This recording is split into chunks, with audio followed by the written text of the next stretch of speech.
All right, welcome to another episode of Corner Memoirs of the Service Industry. And this week we welcome Tommy McCarthy. Tommy is a former boy band member of the band No Authority. He's also the co-host of the Bad Boys of Pop podcast, located at thebadboysofpop.com. And Tommy and I worked together at Dimples Karaoke. For those of you who don't know, Dimples was the first karaoke bar in the country. It was located in Burbank, California, and I believe it was founded in the late 70s, maybe early 80s.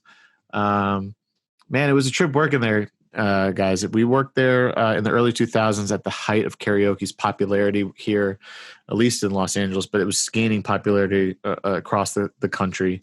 And man, it was kind of a dope spot to work at in your mid-20s. That's for sure. And, we share some stories about what it was like working there. Tommy kind of shares some stories about his, going from touring the country with the band to then working in the service industry, which I think is a really good perspective to have. And yeah, mainly it's just reminiscing about the good old days of those, first real bar jobs that we both shared. So yeah, sit back, enjoy, and without any further ado, let's get into service, shall we?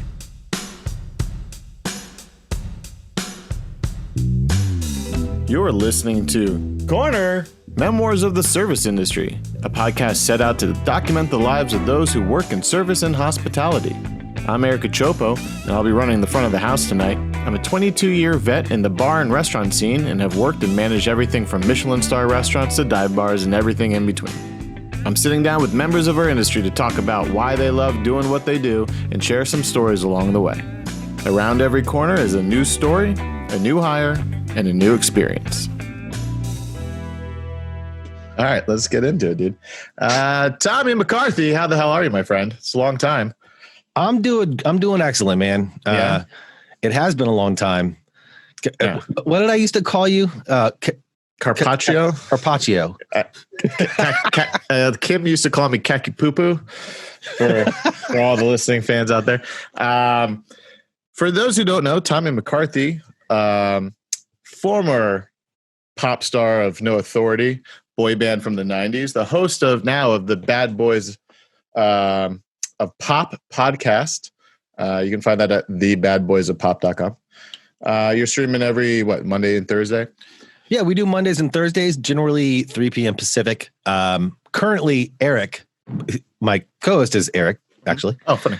Stretch from No Authority as well. Cool. He is visiting the North Pole, working on a show called Top Elf for Nickelodeon. Okay. So I'm going to have to more than likely be without him for the next week and a half to 2 weeks. Yesterday, I got super lucky. And I don't want to step on your intro. No. Yeah, let's get quick story. Yeah. Okay. Yeah. So yeah, yesterday I got super lucky. On the podcast, I had some guests that just kind of, I want to say fell on my lap because I've kind of been working to make it happen for a while now. But you've heard of the DraftKings, Yeah. Okay.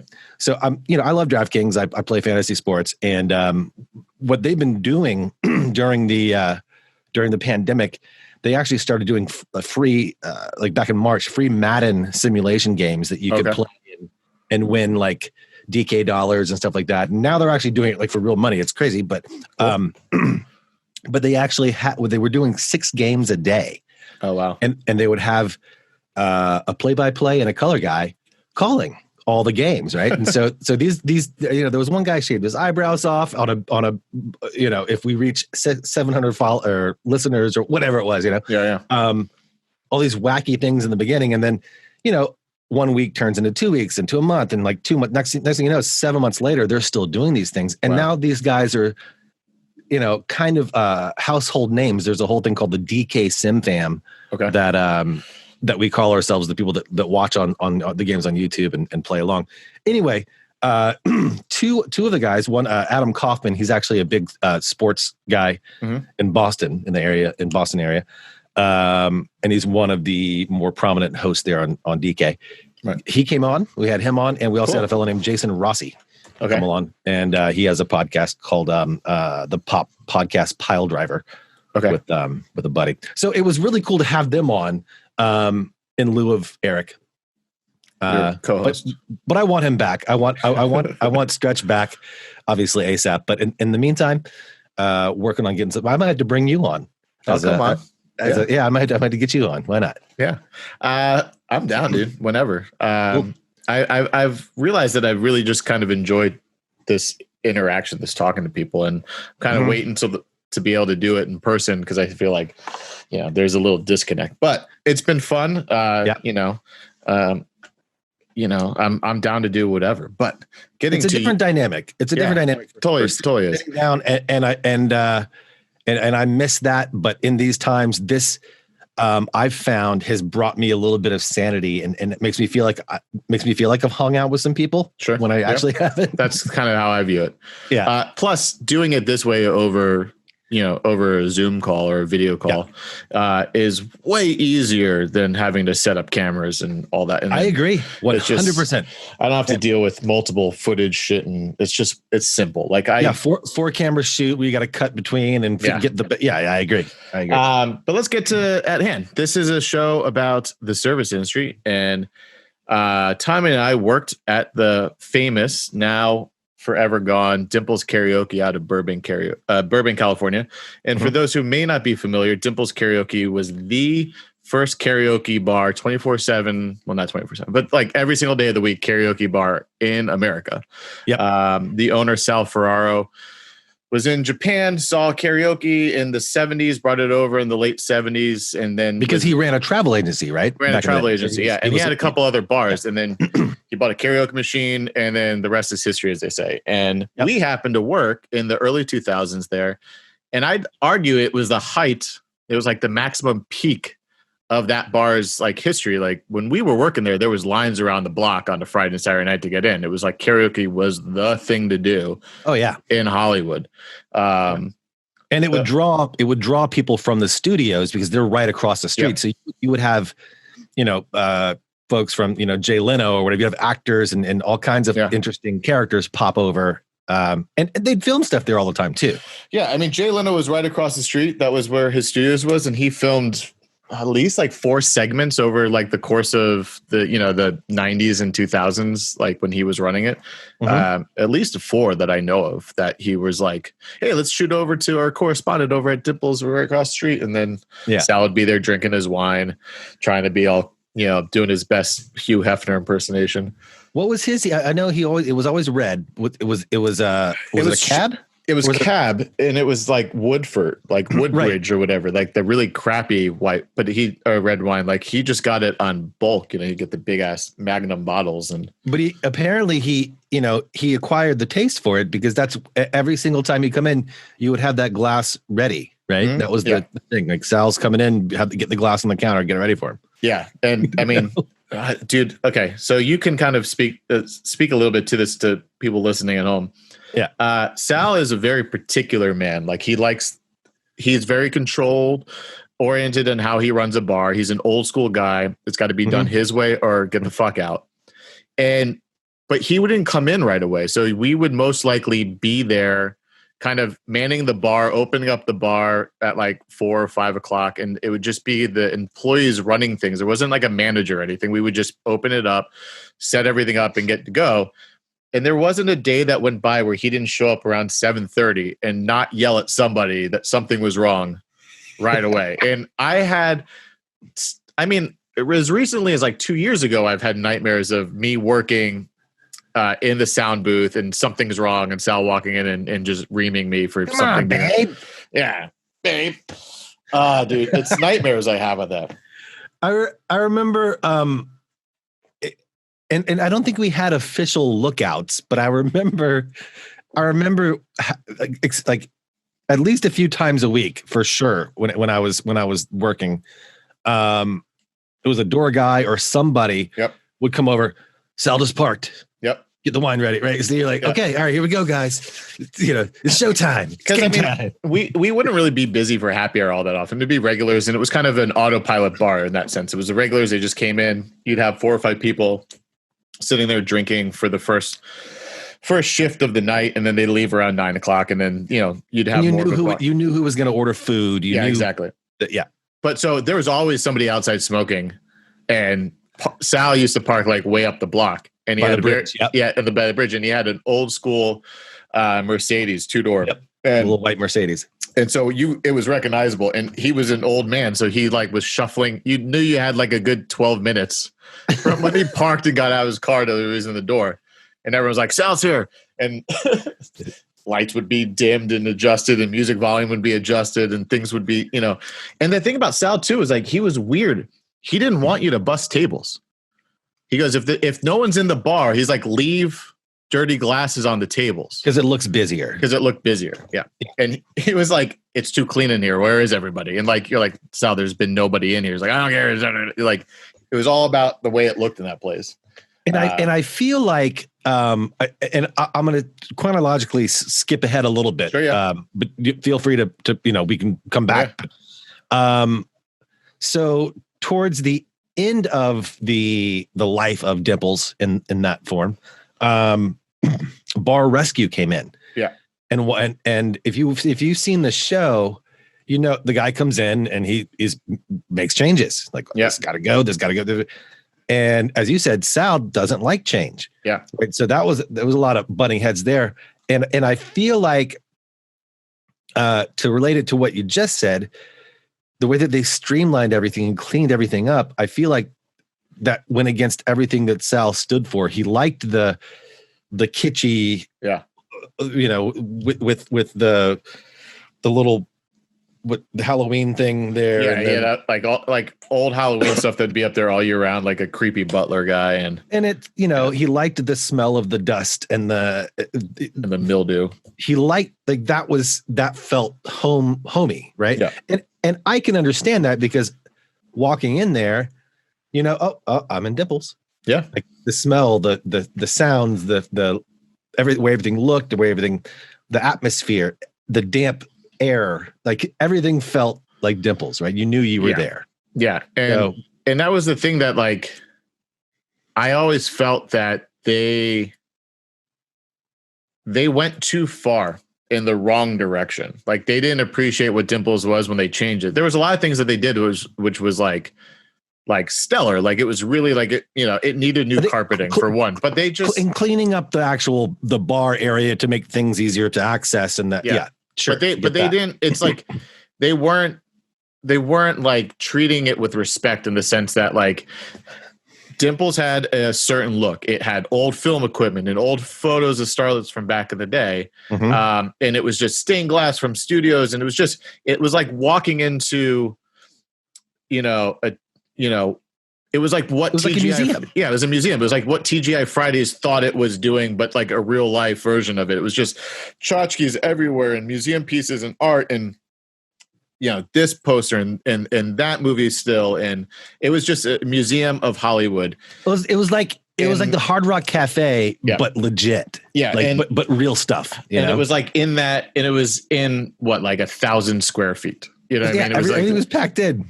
So when Bar Rescue comes in, they just kind of go, all right, well, we're going to do a complete 180, and it's going to look like some loungy club, right? You know, and all the charm was gone. And they said, well, you can keep like 20% of your shit.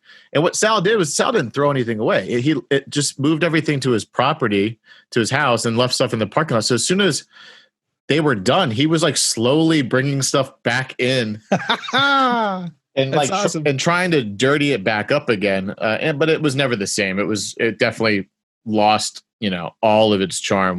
Were you there during that time? I wasn't working there, but I mean, I had moved back home to DC like in 2009 till 11. And when I was back in LA when that transition happened. And so I was there like cause I was filming, I think the last year before the change, I was filming Shooting the Breeze with Dennis Haskins, Mr. Belding's podcast, or like vlog or YouTube show that we were doing. Okay. And so we were at Dimples fairly often, you know, a couple times a month filming these episodes. And because that was like his home base, and that's where all the episodes, you know, until he started working a lot again, and then he was on the road and he was vlogging from the road. But I was there a lot. And then I was actually there when they gutted the stage. Like all the stage was gone. So like, you know, it's just these impressions on the wall where like Elvis's head used to be. It was like a cutout of Elvis that was up against, all these painted ghost images. Yeah. Different things. Yeah. And it was sad to see that go. And then I was there. I went to like the big reveal night. I think not the night for cameras, because that was like controlled. The actual grand opening. For the grand opening. Public. Yeah, for the public. I just like, there was parts I liked, but for the most part I go, this isn't Dimples, man. And like, this is like, you can attest to it because, that place had a loyal following. People were there every single night. It was a bar that just happened to do karaoke on a nightly basis, but it was definitely everybody's cheers. It was definitely that vibe when you walked in that place, regardless of, a bunch of drunken people singing karaoke. I can think of many nights where, we're sitting around and even you and I, perhaps we're sitting around, right? Yeah. What do you guys want to do tonight? No, I don't know about that. Dimples? All right. Like that was always something to do. Right?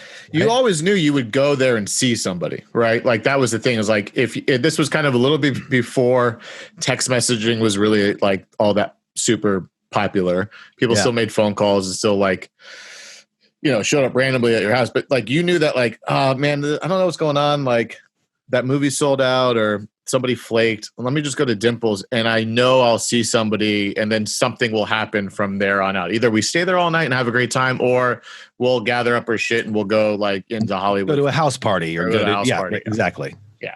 It definitely was the meeting spot for a lot of us. And, it was particular. Like, we all lived in the Valley. Like, it was kind of like, that crew, everyone lived in Burbank or North Hollywood or Studio City within that, radius. So there was always something to do, but you always started at Dimples or ended at Dimples. It was always kind of the spot. There was always a touch point with Dimples at some point, for sure. And I remember your house was one of the houses that people would go to. Sometimes. Yeah. I mean, like when me and Tim, well, it was really Tim and Andrew. They lived behind Dimples in the apartment complex, like a small little, bungalow-esque apartment complex on the street behind Dimples. And so it was easy. It was walking distance. It was 2-minute walk, so there was a lot of starting there, ending there type of things. Yeah. But really it was Kim's house was the kind of she was like the mother hen for all of us lost souls of Dimples. That's true. That's true. I guess what I'm thinking of is the other house that you and Tim out in the Valley. Yes. Well, okay. That was more like, okay, weekends or when people are off. And it was more of the fact that we had an after Dimples thing. Yeah. We had a pool and we would throw many pool parties and, ragers and stuff.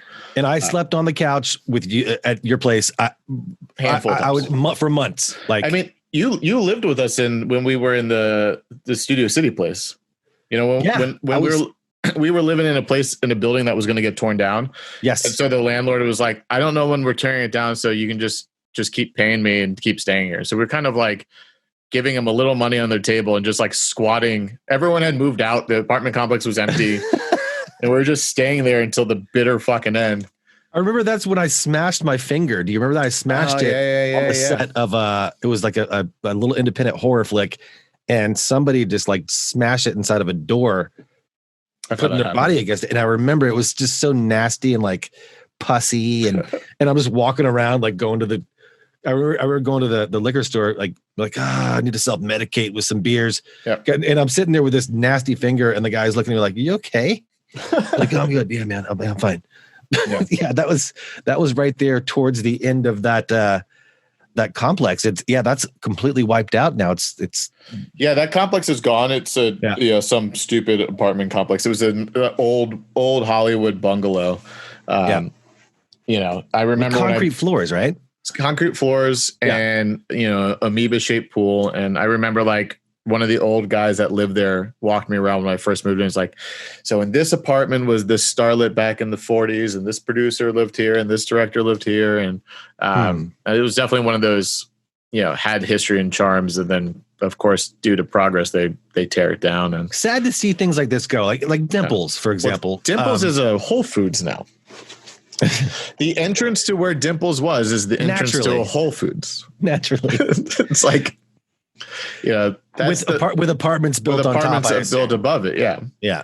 It's just a shock when you go to that block, and it's it's unrecognizable. But then when you realize where you are and where you're standing, and you're like, this is where many a night I was having a cigarette and having the conversation with somebody and listening to bad karaoke and having the times of my 20s. Yeah. And you look, and it's just an entrance to a Whole Foods. It's kind of the most depressingly fitting that's thing. That's got to be surreal. Yeah, it's weird. Have you gone out there? I mean, it's a trip. Just drive out to Burbank and take a look if you haven't been. I've driven past, but I haven't actually I think getting out and walking around would probably be a much more disheartening experience. Yeah. Yeah. It's definitely sucks. Like, progress is progress, but they fought forever to try and get like a historical landmark. But the thing is they ruled that Dimples was historical, but the building was not. So the building had no historical significance except for the fact that it housed Dimples, which in turn was historically important. But the city council Burbank City Council didn't deem the building of any importance, which is basically weird. Money talked. Yeah, definitely. What was his name? Kuzumato, who like owns all the buildings in Burbank.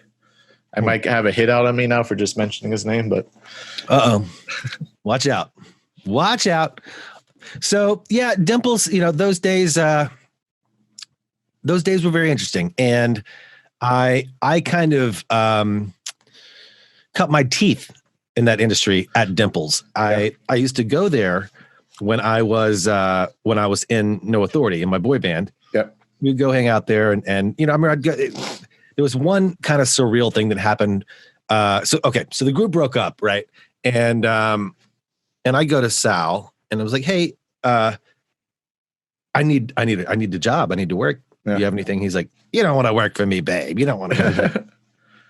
I'm like, no, I need a job. And he's like, the next day he calls, hey, you want to come on in? I'm like, all right. So I start barbacking there and I'm learning stuff. And I remember in the first couple of weeks, I went out and I was bussing a table, and it was Zach Bryan and some other folks sitting around. And it's funny because they were sitting at the same table that I was sitting with Zach at like a month prior, and now I'm here picking up glasses, right? And so it was a very strange. And I remember,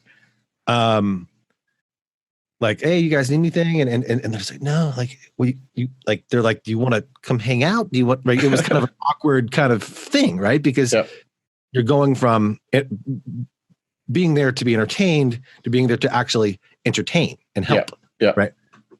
So, and there were only a handful of people that I ever heard anything negative from.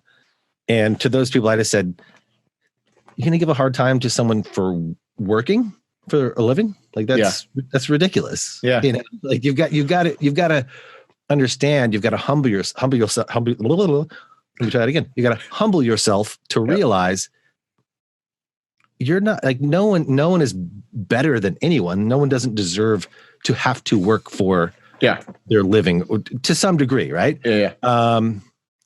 And just because, you've seen someone on TV or you've seen someone in the spotlight doesn't mean that, they're making a ton of money or they're always going to have money, right? To just rely on that thing that you know them from.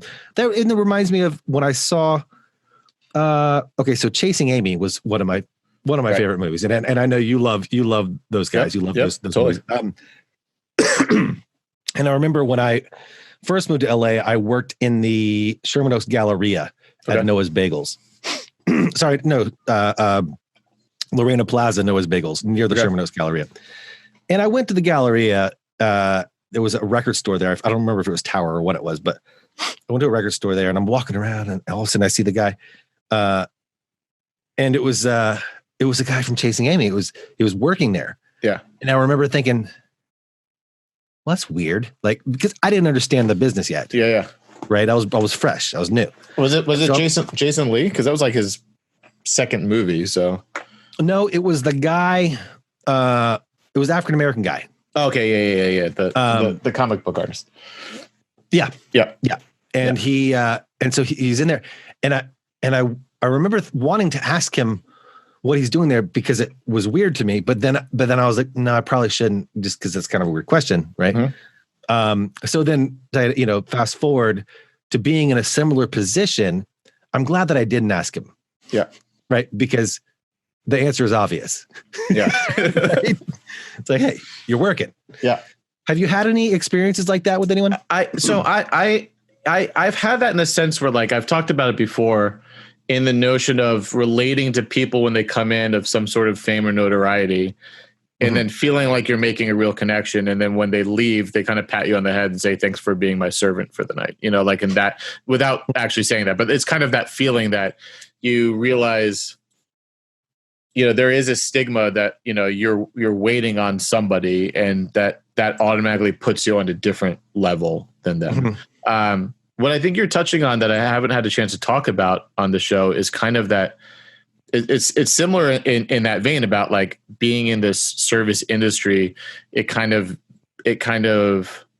has this stigma of, like, oh, you're down on your luck, or you're in between, like, a real job, like, you being a singer, you're in between singing gigs. So you're just doing some odd ends, or you've completely fallen off, and, oh, I'm so sorry for you. So there's a sense of pity that comes along with it. And I hate that, but it is true in the sense that there is a humbling aspect to having to, I would say the service industry is very similar to being, like, working within labor or, like, a blue collar job. It's like you're working for every $1.50 that you get in tips. You're cleaning up after people, which isn't very dignified in a lot of regards. You're cleaning dirty dishes. You're cleaning dirty glassware. You're actually having to do those dishes and wash them. You have to sweep up after people. So there is this level of looking at it from those eyes where it's not very flattering of a job. But I always looked at it as, like, yeah, but this is awesome, because it then provides me all the freedoms that job does provide you. Where, like, how many times did I quit Dimples? I was like, fuck you, fuck this place, I'm out. But then, like, hey, Sal, I need another job. He's like, okay, come in, babe, I'll give you another job. Like, bygones are bygones. But, like, it does. I gotta say, Sal, for all of his crazy rants and crazy flying off the handle moments, he genuinely cared for his employees. Yeah, I believe. Yeah, I mean, well, I think yes and no. I think he cared for the guys. I don't think he cared the same way for the girls, because he was a bit of a sexist in the way he, made them dress and treated them, and the way he talked down to them. But he was loyal in the sense that you did right by him. He was always going to try and help you out in any way that he could. And he rewarded the girls too. He took them out nights on the town, but he was treating them like arm candy. But these girls, for the most part, nothing was in his limo. As far as I know, and any ladies who worked at Dimples, please contact me if I'm wrong. But the way that I was always aware of it, talking to them, these friends, it was like nothing was required of them or expected of them. He just wanted to show them a good time. Yeah. Took them to these parties, took them to premieres, took them to the theater, took them to the Playboy Mansion. Like, those parties are hard to get into. I remember being jealous for not being invited on some of those trips. I wanted to go to the goddamn Playboy Mansion. Are you kidding me? Right? I never got a chance to go. So, I prefer being treated. I preferred being treated with respect. Yeah. But I still would have enjoyed being invited on those trips. But going back to you, I think your perspective is kind of really interesting. I don't think a lot of people, you're in this boy band. You're going on talk tour. About me more. Bring it on. Yes, let's do this. You're in a boy band. You're going on tour. You're selling records. You're making appearances, this and that, and then we played. Our biggest crowd was 70,000. I think. That's fucking huge. Yeah, but usually it was like 30,000 ish, 30 to 35,000. And then, as the industry is, it's very fickle and it changes with the wind. And so now you find yourself working at a karaoke bar. My old hang. Yeah, in this place. That's where it's the thing is, like, that's where I hung out too. And then I needed a job, and he was there to give me one. But it's definitely, like, talk more about that, like that, how that felt, like how you got over that bullshit stigma of, like, oh, I was here, now I'm here. Like, was there ever that in your head, or were you just kind of like, a dollar's a dollar and I just need to kind of get by? Like you mentioned, it allows you to have freedoms that most 9-to-5s don't allow. Right. So I was able to go out and because I got into acting, so I was able to go out on auditions. Yep. I was able to be available to go out at the drop of a hat for it. Right? You can't do that with a 9-to-5. Sure. So it was providing the freedom for that, and I think that I had to resign to the fact that I didn't want to work a 9-to-5 at that point. This is what I wanted to do, and I when I graduated high school valedictorian, initially I was going to go and study law, like Harvard. Like that's what I wanted to do. I'm glad I didn't. Yeah. Because I hate paperwork. I mean, I'm sure I could probably have some paralegals doing most of the footwork, but I'm glad that I didn't do that. I prefer to have conversations, not so much arguments, but debates. I'd prefer to do it this way through podcasting, not in a courtroom, right? Yeah. Courtrooms are just scary places, I think. Like you're in there and it's just like everybody's, there. Where even I remember there was a case that I actually was the plaintiff. And I was still like, I still felt uneasy. Like it's still, I don't like courtrooms. Yeah. So I'm glad that I know that now. and I don't regret not being an attorney. Anyway. So I think once you realize, what it is that you want from your daily life, day in, day out, what your schedule is going to look like, once you realize that what makes the most sense is working in a bar environment where you're working during the evenings, it doesn't bug you. Like, would I have rather been out, touring, doing shows? Absolutely. But the bottom line is that wasn't happening at that point. Right. So I've got to put myself in a position to be able to pay the bills and eat and have some fun with my friends. Right. Yeah. And then also, give myself the time and the ability to be able to explore the opportunities that I want to explore. Yeah. Artistically. And I think that the timing too is, while I agree with everything you're saying, I think the timing too, when we were there, was kind of the height of like the fall to grace story. It was like the E True Hollywood story, and always trying to look at like, and then like Mr. Belding went there, and like he was Mr. Belding, he was like the on top of the world in the 90s, and then there was a period of a lull where he was kind of like not necessarily where he was, and having to struggle with that. I just think that was like, because I'm knowing you and talking with you, it never seemed like that shit ever phased you. And it was so easy to kind of like fall into that during those early 2000 periods, because people wanted that story. They wanted to hear. And like, you were just like, I'm here to work, man. I get to sing every fucking night that I want to. Yeah. I get to perform for people. You're still kind of aspect of it. And then you were able to act and go on and transition from there. It was never like, it was never like this kind of like, because I remember Lube did that documentary on you, and I was always kind of didn't like the narrative he was saying of like, I can't believe this guy's slinging ice in the fucking bar. I remember that line specifically from that thing. The intro, right. Like, scooping the, I was like, it just felt like stupidly exploitative, like for like the fact that it's like, dude, he had no idea what our nights are. Our nights were fucking awesome. Like, I working at that bar, and the height of it was like, it was never a dull night. It was always busy. The night went by like this.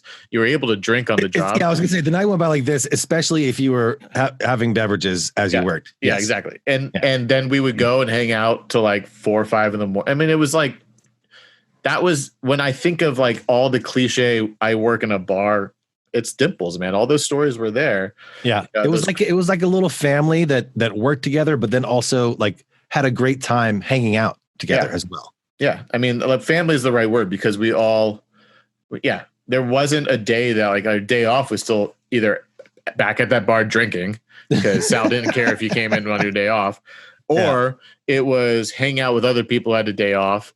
Or it was like, I'm going off and doing my own thing, but I'll be at Kim's house at 2:30, having, Miller Lights with everybody. Now, is that a popular thing within the service industry? Is like you're not allowed to be in the establishment on your day off? Is that a It common depends thing? on the place that you work, but the idea behind it from, and I didn't realize this, when I was just like a barback bartender karaoke Uh-huh. DJ at Dimples. I didn't know it then.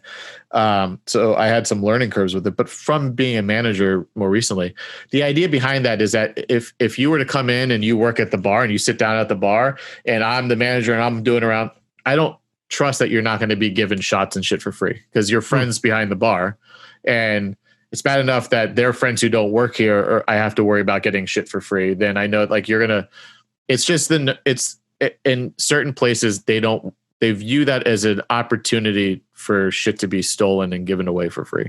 I see. So when I was working at a restaurant, it was like you could come in on your night off, but you're sitting at a table.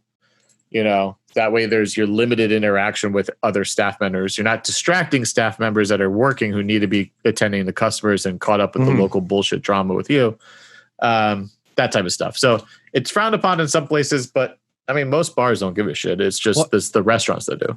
I was going to say in bars, for me, the other aspect that would make sense is kind of like, what if you come in one night and make an ass out of yourself because you're out there drinking with your buddies and you get wild? It's happened. I can remember, I think there were a handful of nights I came in and got freaking tanked with my friends, like when I wasn't working. And I'd drag ass in the next day, like, hey guys. Yeah. I mean, it happens too. Like all good. It's that's the fear. But from a owner management point of view, I don't think that's what they worry about. From I don't want to make an ass of myself going into this establishment that I work at. That's kind of what I would care about. But like, that happens. It happens a lot. People. Have you had a night like that? I remember. Kind of. So I remember when I first started managing at this place, Artisan House downtown. My now wife, then she was just the bartender that worked there. I remember texting her the next morning because, so there was a certain type of water that we sold at the market. I lived right around the corner from it. I had a night that I was drinking like fucking crazy. And I went in and just took home a bottle of water because I was like, I'll pay for it tomorrow. I literally stole it. And but I needed water because I was that hammered that I was like, I know I need to get this water because I don't have it at home. Yeah. And I kind of magic water. What is this water? It was like, it's just good water, a good bottle of water, but it was free. That was the important part. It was free. Gotcha. But I when I woke up, I didn't right away remember getting it. I just saw it sitting on my bedside table and I was like, fuck, I know where that's from. That's from Artisan House. I just started working there like a month ago as the, AGM of the place. So I immediately go, it all starts coming back to me. I remember that Gina, my wife, then just the bartender, that she was working there. I texted her, I was like, hey, so it looks like I came in last night. Did I say or do anything that was like stupid? And she was like, no, you were totally fine. I was like, cool. Cause I was fucking hammered. She was like, I could barely tell. And I don't know if to this day, I don't know if she was just bullshitting me or not, but it was definitely like, I was like, fuck, did I say or do anything stupid? I shouldn't have gotten in there. I should have just bought it from like the local bodega around the corner. So I'm assuming you had like hung out and partied somewhere prior to that. Yes. I was not drinking at the establishment. I was like at some party or at another bar or something. And I had just a couple too many. And I was, in that near. Just going to pop in and grab a free water. Exactly. Sweet. Why not? Right. So perks of the job, my friend. But, going back to Dimples, what I loved about it was like, that was, everyone there was age appropriate. We're all in our mid 20s, early to mid 20s, late 20s, but we're all within that age bracket. There was a lot of dating for sure, because that's what happens within this industry. I have a segment on my show about shitting where you eat, but one of my reasons for why I think it's okay to date within the workplace is like a place like Dimples was, this is our life. Our life is completely surrounded in this place. When you're not working there, you're hanging out there, and this is your whole social circle. You're not really going out and having your own set of friends. This is your friends, right? People you work with. So, it's bound to happen. You're bound to make out with somebody one drunken night, and then have an awkward moment the next day at the bar. I think I dated a couple of coworkers. I most certainly dated people that frequented the establishment, right? Because like you said, that's part of your own personal social circle, right? So I absolutely did. Those were always the interesting ones. I think the shit where you eat segment should be extended to not just the people you work with, but the people who are regulars. Because the regulars I felt were the more dramatic stories come from, when like it doesn't go right. And then they still want to come hang out, and then they see somebody else flirting with you, or they bring in somebody else to make you jealous. Like, did that ever happen? Because I don't really remember any of the people you're dating, but did that ever happen? Do you ever have any of those, like, she's doing this now, I can't believe she's come in here type of thing? I don't have a super clear story on that, but I do seem to kind of recall that there was someone who would come in. I wouldn't say that she was a regular, but she would come in at least a couple times a month. I would see her. She would come in with like a girlfriend or something. And she would always make small talk, try to have conversations, always smiling at, right. She was flirting. She would always flirt. And then I think, she saw me like hanging out with someone on a night that I wasn't working. I was there with a girl. Yeah. And she was there. And I remember seeing like that she was kind of giving me kind of psycho face, and I was like, okay, well, I'm glad that I didn't flirt back with you, because that's terrible. That could have been really bad. That could have been really terrifying. Yeah. But instead it was just, medium terrifying, because I don't fully remember everything about it. And I don't know, maybe it was really, really bad. Maybe she murdered me and I don't remember it. I just blocked it out. Yeah. And you've just been a ghost, this whole time. Could be. This is conversation's not even happening. The Sixth Sense. Yeah. I don't know, man. I look back on those days fondly, man. I for all the headache, I mean, I quit that place twice and went back there, the weeded dream was always that place. I was the DJ there. So I was like, part of the reason I started like really dreading going to work was, so Sal had a thing about the volume. He always thought it was too loud, but then the speaker system sucked there. So the people singing couldn't hear themselves. Yes. So they would say, hey, can you turn it up? And then you would turn it up and he goes, it's too loud, and turn it down. So it got to the point where I knew that I was going to get yelled at every night that I went to work. And you start to kind of like, in the pit of your stomach, it starts to fill you with dread. You're like, yeah, I'm just going to go to work to get yelled at. Like, this is my life. It's like a kid going to school, knowing he's got a bully waiting to pretty much pick on him. Yeah. And it was just, it got so like, and it was like, this isn't even fun anymore. Like this, I'm just pushing buttons and making CDs for people. Like, this is bullshit. I was like, I'm over it. And I remember one of the last times I quit, I go, Sal, I got to give you my 2 weeks, man. This isn't working out for me. And he goes, it's not working out for me too. And I was like, oh, okay. Like, we're going to fire me before okay. It was like a mutual. He goes, how about this is just your last night? I go, that works for me. And I was all like, fuck you. And then like would be there 2 weeks later drinking. And he was like, good to see you. And like, it was like nothing happened. You could yell at the guy. And I don't think he ever held any like grudges whatsoever. It was just all. And it's not that he didn't remember. He remembered. He just didn't care. Yeah, I don't think he cared. Like, whatever. Yeah. It was just. I don't blame him. He's like, look, he lived a long, and he's still alive. I last I heard. Yep. But he's experienced a pretty interesting life. Yeah, I think. And so when you're his age and you're sitting there and your life is to come in the evening to your establishment, drink your wine, flirt with girls that are a fifth your age, a quarter your age, why would you hold why would you care? Like, it just doesn't, he would drink like 2 bottles of wine. Yeah. Drive home to his house in like Lake Hollywood. I can't believe he never got a DUI. Or maybe he did. Maybe he did, and we never knew about it. I mean, there'd be times where like, his friends would drive him. What's his name? Fucking Dick would drive him home. There's times where that happened. But I mean, he was, you do this for like 30 years, you build up a tolerance and you kind of muscle memory at that point. Yes. But yeah, man, that place, I plan to have like Kim on because Kim was kind of the queen of Dimples. She like took over that place towards the end. Towards the end, yeah, she was running it. Yeah. She was very loyal to Sal, and then she was kind of like, I don't know if it's official, but I mean, when he was trying to open up it again, it was kind of like I would assume he's promising some sort of stake in the company for her because she stuck by him for so long. And if not, he fucking should have.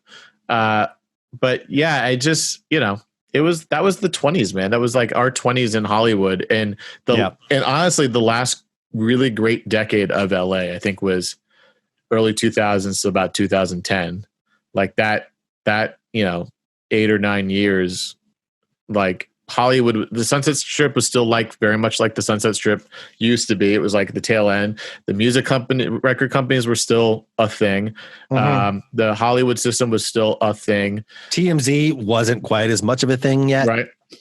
Which is awesome. The Kardashians were just starting. So the reality's like bullshit. I mean, we had Paris, and that all crap, but it was still like this kind of older Hollywood, like early 90s Hollywood, 80s Hollywood was still like the ghost of that was still haunting around the streets of LA.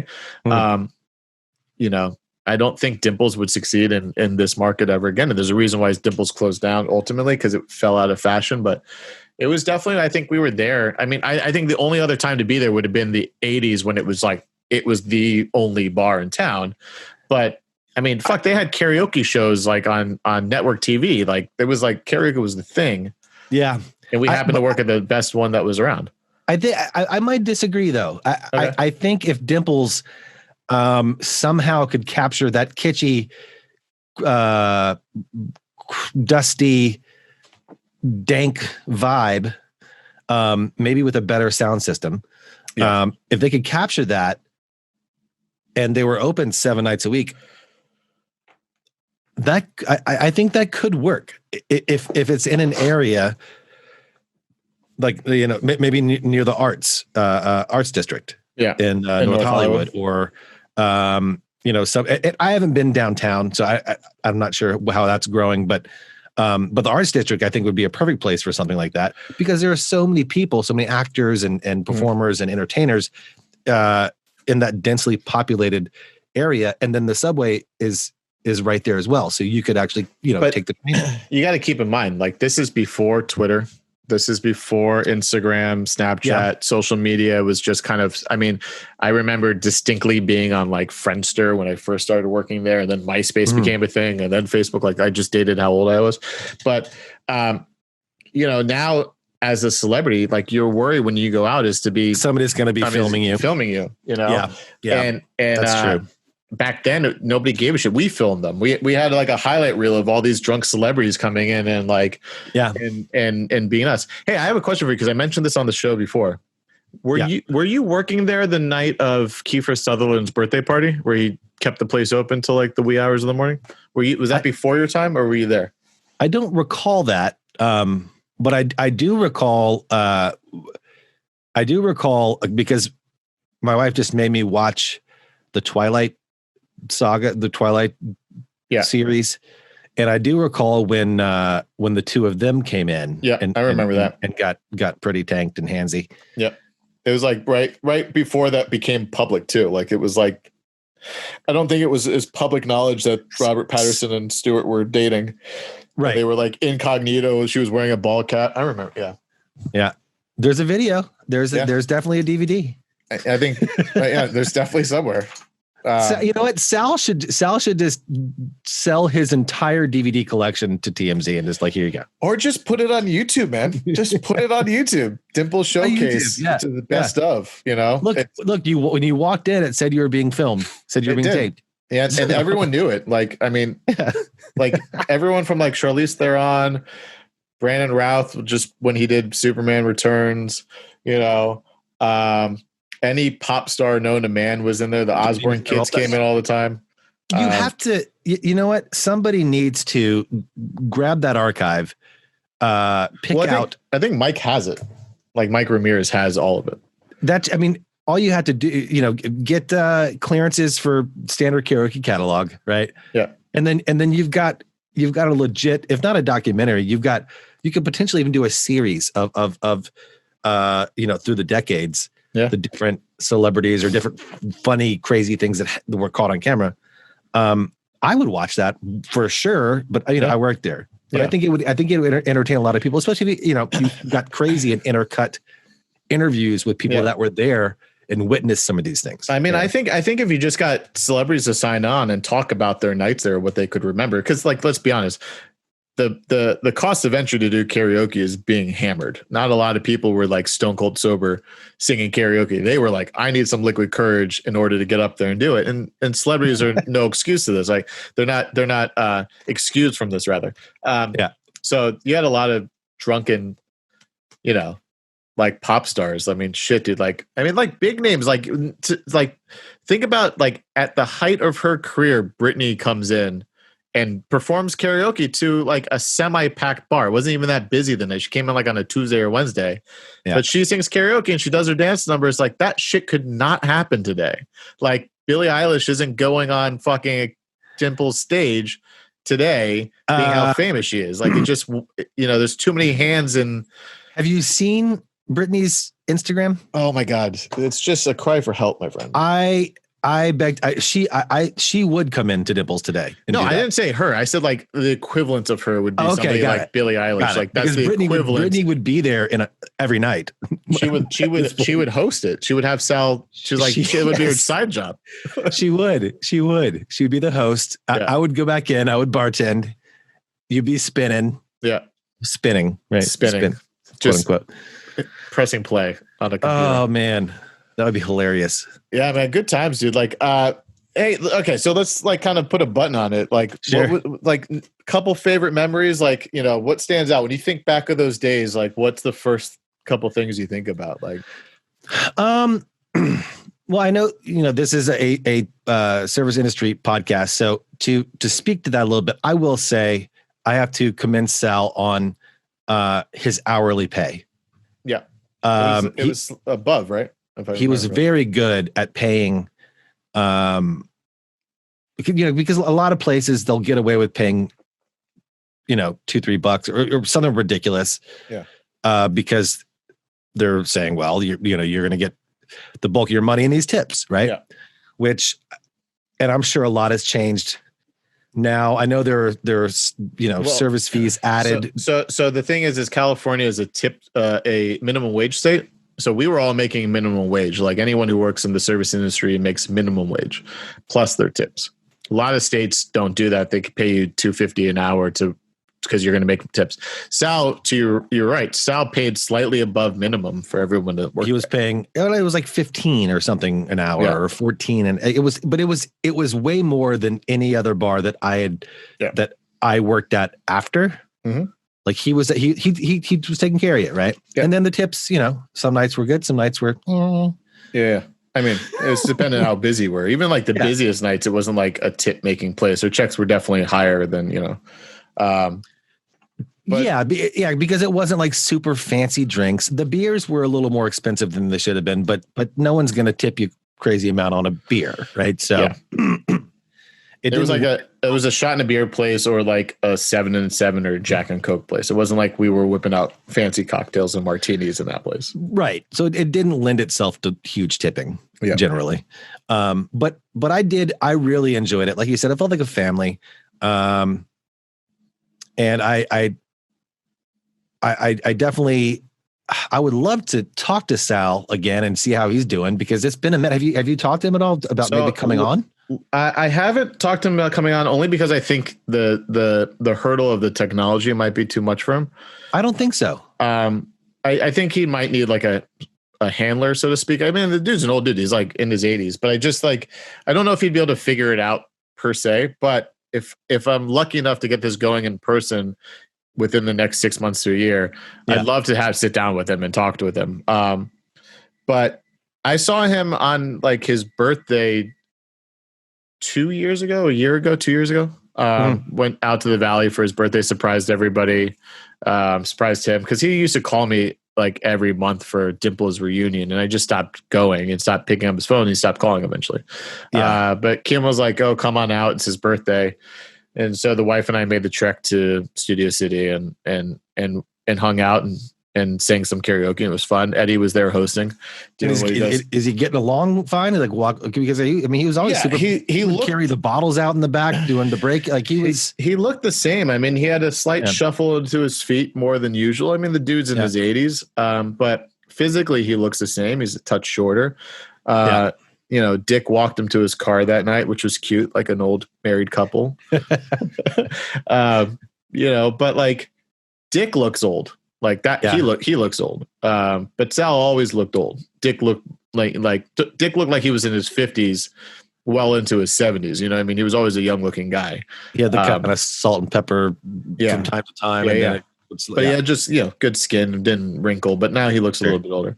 But yeah, he seemed good. I just don't know. I mean, look, the thing that kept Sal alive was Dimples. Wine and Dimples. Dimples and wine. Yeah. This guy didn't take a day off. I think he worked 6 days a week. I think he had Sundays off or something. He had one day off. But that was recent. Like for like the first couple years I worked there, he didn't have a day off. And it was like towards the end, he started taking some time. And at the end of the night, he would be the one to bring out all the new bottles. Like he would go into the closet and he'd lift the boxes with all the bottles. Like he was, that was impressive. He didn't trust anybody to do that. He thought people would steal. He counted all the money at the end of the night. Didn't trust anybody to do that. I mean, the bartenders would count up all the money in their tip jar and all the money in the till, but then he'd double count it. And, you know, I remember when he let me into the bottle crypt, like he started letting me go in there. Yeah, but it definitely was like he still would carry the boxes. It more like, hey, Tommy, Eric, can you get this down off the shelf for me? But it was less about like he was very prideful guy. So you know, going back to the theme of the show is like working there. Yeah, you know, you worked there like 4 years, 5 years, something like that within the industry.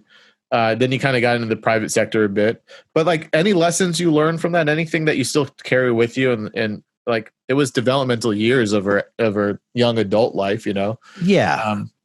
I mean, honestly, and we touched on it. But for me, I think really the most important thing is to, if you're working in this industry, you know, it's okay to take pride in what you're doing. It's okay to do a great job at what you're doing and not worry about how someone else might look at you. Yeah. You're there providing an awesome service. The world wouldn't work without people like us doing that. Right. Sure. And if you're not in the industry, look at the people that are in the industry with a little respect because they deserve it. They're there helping you have a good time. Yep. So remember that. Also remember that they control the portions in your drink of alcohol. They control a lot of things when it comes to your food and your service. And if you keep them happy and give them respect, it's going to make it a much more pleasurable experience for you. Yeah. It's like the line in Fight Club where it's like, we watch you while you sleep. It's like the service industry is like that. It's like everyone who's at a certain level and thinks they're above you realize that we control everything that you enjoy in life as far as not me personally or you personally, but the industry as a whole. It's interweb, you know, into the fabric of everything that we do. So I agree with you 100%. One last tip. If Dimples ever does reopen, don't eat the pretzels.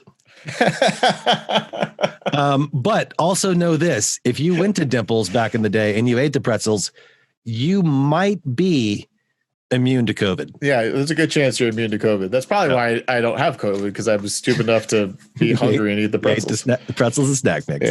Yeah. All right, my friend. Let's bring this back on you. You did the services for me. Tell me a little bit as we wrap it up here about the Bad Boys of Pop podcast. I'm going to direct my listeners to take a listen to what it's in store for them. I'll keep it brief. So yeah, the Bad Boys of Pop podcast is basically, it's my old bandmate from my boy band from No Authority. And just so you guys know, we were signed to Michael Jackson, who is the king of pop. We were signed to Madonna, who is the queen of pop. We toured a lot with Britney, who's basically the princess of pop, right? Yep. So initially I was going to go the Princes of Pop. Okay. But from a branding point of view, that could get confused. Yep. And spelling would be weird. So decided, we did a lot of pelvic thrusts back in the day. Let's just go with the Bad Boys of Pop. So Good. We are the Bad Boys of Pop. And we on Mondays do Have You Heard the News in the form of 7 questions. Okay. And it's trivia. It's entertainment news trivia. Okay. Where we'll have guests come on and try to compete to win the Bad Boys of Pop gear. Right. Cool. Yeah. So they come on to compete for that. But on Thursdays is our grab bag. Sometimes it's like a top 10. Sometimes it's an awards special. Sometimes we do a throwback to our old sit down interview show called The Real Showcast. Okay. The cup that I'm drinking out of. Sometimes we'll go back, do a throwback to that. We'll do a grab bag TRSC, the Real Showcast version, where we'll have somebody come on and we'll interview them. Right. And so then they'll be the guests that come on Monday, because now people know them. Yep. They're invested. They want to see if they can win something. And we just have a good time. We have, entertainers from all aspects of the industry come on. We've had some Grammy winners, some Emmy winners. We have a good time. And we're there Mondays and Thursdays, generally 3 p.m. Pacific. That does change from time to time, but you can find all the episodes. We do video as well. It's on Facebook, The Bad Boys of Pop, YouTube, The Bad Boys of Pop. And you're streaming live on Facebook, right? So we stream live on Facebook and on YouTube and on Twitch, actually. Oh, nice. The Bad Boys of Pop. Or thebadboysofpop.com. You can find us there, or on all of the whatever platforms you listen to podcasts on. We're there as well. That's awesome, dude. Well, Tommy, it was great catching up with you. We haven't talked this long in a couple of years. I mean, a couple of text messages here and there. Yeah. But it was this was way better. Catching up with you. Yeah, way better than Facebook messaging about certain people kind of going off the deep end. But when time allows, I would love to, or when time and certain environmental issues allow, I would love to get together and have a bite or have a beer or something. Fuck yeah, dude. I mean, look, I wanted to be hanging out with you when you were doing your cooking show a couple of years back. So I know like a barbecue sesh is in store for us in the future, like especially when the world opens back up, because absolutely you were doing some, awesome shit. Do you have a grill? I do. I have a charcoal grill. Okay. We have a grill as well. And I love charcoal. So we'll figure it out when it makes sense. We can, I can come to you, you can come over here, whatever. So tying it real quick before we go, have you been out during COVID? Like, have you gone to any local restaurants or bars? How's that been? If you have been? I've not been to any bars. We do have a situation where on Fridays over here, though, on our main street, the restaurants will open up. They'll shut down the streets and they'll open up tables outside. So they'll have the streets blocked off. So I have done that. We did that once, but cool. in general, I've done a lot of cooking. I'll do grocery shops and just cook here, or occasionally pick up food to bring home. But I'm looking forward to getting back around other people and enjoying, quote unquote, normal life. Yeah. But it is what it is. And I respect the fact that some people are more, in danger of being extremely affected by this than others. And in fact, my wife's aunt passed away last week from COVID. So wow. I'm very aware of that. And I do wear a mask when I go out, not because I'm scared, but out of it's for other people. Yeah. So, a lot of people for some reason can't grasp that concept. They think, oh, I'm not scared. I'm like, yeah, I'm not scared either. Yeah. Douche. It's not about that. Like be a decent human being and not so prideful, I posted a meme today about like, I choose not to turn my headlights on at night because it infringes on my freedom. And it's fine that you want to put your headlights on, but I don't want to put. It's just the argument's stupid. If you're not scared. Yeah, I'm not scared of driving in the dark without assistance. It's not about you, dummy. All right. Yeah. Yeah, man, it's been great, guys. Go check out Tommy's podcast, thebadboysofpop.com.